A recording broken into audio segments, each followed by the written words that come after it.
Vous connaissez le sentiment de honte, hein? Vous êtes à une soirée, tout le monde est bien habillé, le serveur arrive et vous avez une belle robe blanche et là, il renverse un verre de vin sur votre robe. On ne voit plus que vous. En fait, la honte, c'est quoi? C'est sortir de l'invisibilité.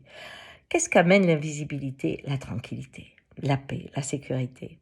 C'est ça qui est important. Parce que être vu, si on est l'élu, la merveille, etc., on est hors du groupe, mais en haut. Alors que la honte, on est à côté du groupe, on n'est pas en haut, on est plutôt des fois en bas, hein.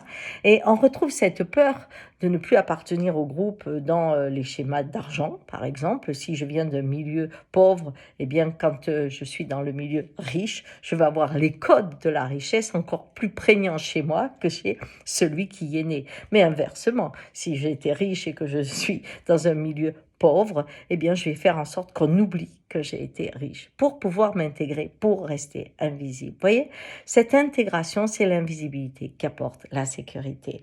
Aujourd'hui, on se retrouve dans un schéma où se réveillent des vieilles peurs suite à l'immigration qui est montée comme ça, hein, on nous prépare à accepter l'inacceptable. Donc, qu'est-ce qui se passe? Eh bien, nos pays, en 80 ans, avec 80 ans de paix, eh bien, ont vécu quelque chose d'incroyable.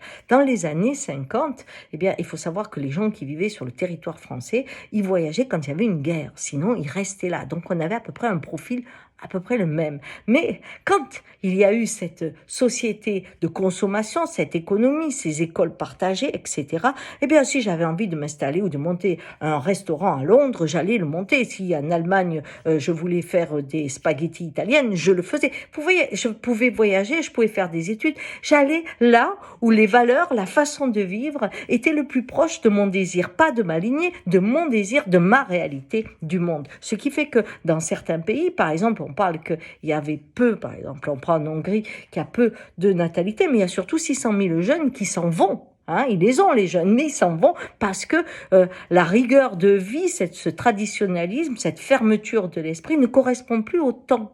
Et donc, les gens s'en vont.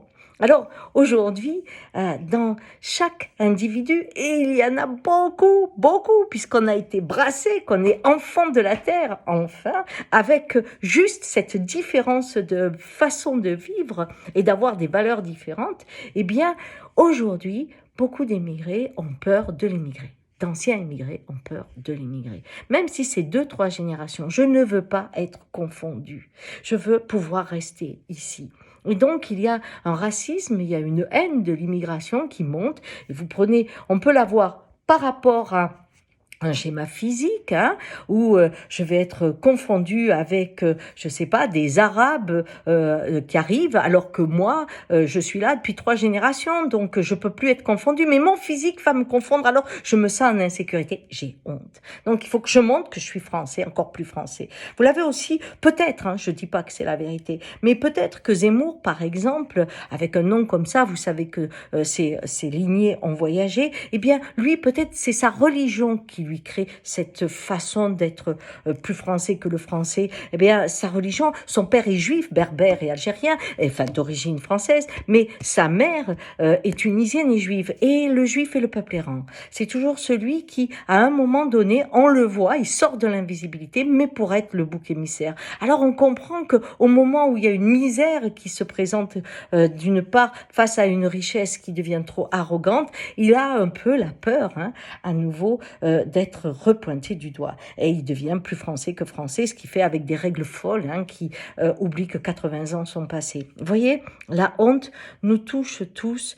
Être sorti du groupe qui nous met en paix, ce schéma d'appartenance peut nous amener à des intégrismes, à des violences incroyables, car nous sommes dans la survie et nous oublions que la vie a déjà bougé et qu'il faut juste s'adapter. Ciao.